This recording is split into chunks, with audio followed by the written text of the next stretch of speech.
Hi friends, కలియుగ దైవం శ్రీ వెంకటేశ్వర స్వామి ఒక సాధారణ భక్తుణ్ణి మామ అని ఎందుకు పిలిచాడో తెలుసా?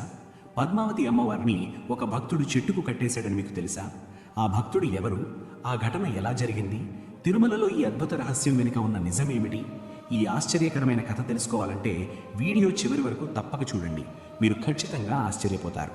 శ్రీ రామానుజాచార్యుల శిష్యుడైన అనంతాల్వాన్ తిరుమలలో స్వామివారికి పుష్ప కైంకర్యం చేయాలని నిర్ణయించుకుంటారు.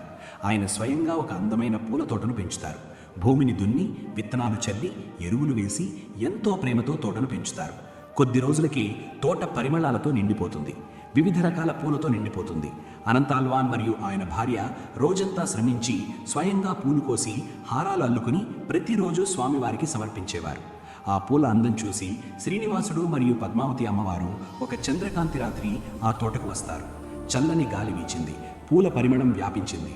స్వామి అమ్మవారు తోటలో విహరించారు. తోటలో ఉన్న పూలను ప్రేమగా కోస్తారు. ఆ పరిమళాలతో నిండిన పూలవనంలో శ్రీనివాసుడు పద్మావతి అమ్మవారు చంద్రకాంతి వెలుగులో విహరిస్తూ ఉన్నారు. రాత్రంతా ఆనందంగా గడిపి ఉదయం అదృశ్యమయ్యారు. మరుసటి రోజు తోట పరిస్థితి చూసి అనంతాల్వాన్ కోపంతో ఉలికిపడ్డాడు. ఇది ఎవరు చేశారో పట్టుకుంటాను అని నిర్ణయించుకుంటారు. మరుసటి రోజు రాత్రి పొదల్లో దాక్కుంటాడు. కొంతసేపటికి స్వామి అమ్మవారు మళ్ళీ వస్తారు. అనంతాల్వాన్ ఒక్కసారిగా బయటకు వచ్చి వారిని పట్టుకోవడానికి ప్రయత్నిస్తారు. శ్రీనివాసుడు వేగంగా పారిపోతారు.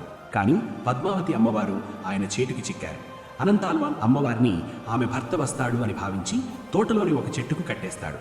కానీ ఎవ్వరూ రాలేదు.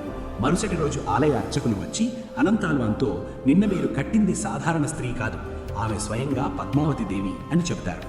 ఆ విషయం విని అనంతాల్వాన్ బాధపడుతూ, స్వామి, తెలియక చేసిన తప్పు క్షమించండి అని ప్రార్థిస్తాడు. అనంతాల్వాన్ పద్మావతిని పూల బుట్టలో పెట్టి ఆలయానికి తీసుకెళ్లాడు. గర్భగుడిలో ప్రవేశించగానే అమ్మవారు అదృశ్యమై శ్రీనివాసుడి వక్షస్థలంలో ప్రత్యక్షమయ్యారు. అనంతాల్వాన్ ఆమెను స్వామివారికి అప్పగించినందుకు శ్రీనివాసుడు ఆయనను ప్రేమగా మామ అని పిలుస్తారు. అలా స్వామి తన భక్తుణ్ణి ప్రేమగా మామ అని పిలిచి తన అత్తమామల స్థాయిలో గౌరవిస్తారు. ఈ సంఘటన గుర్తుగా తిరుమలలో ఇప్పటికీ పురసై తొట్ట ఉత్సవం జరుపుకుంటారు. ఫ్రెండ్స్, ఈ వీడియో మీ మనసుకు నచ్చిందని అనుకుంటున్నాను. ఇలాంటివి మరిన్ని వీడియోల కోసం మా ఛానల్ను సబ్స్క్రైబ్ చేసుకోండి. దయచేసి లైక్ చేసి షేర్ చేయండి. Thanks for watching.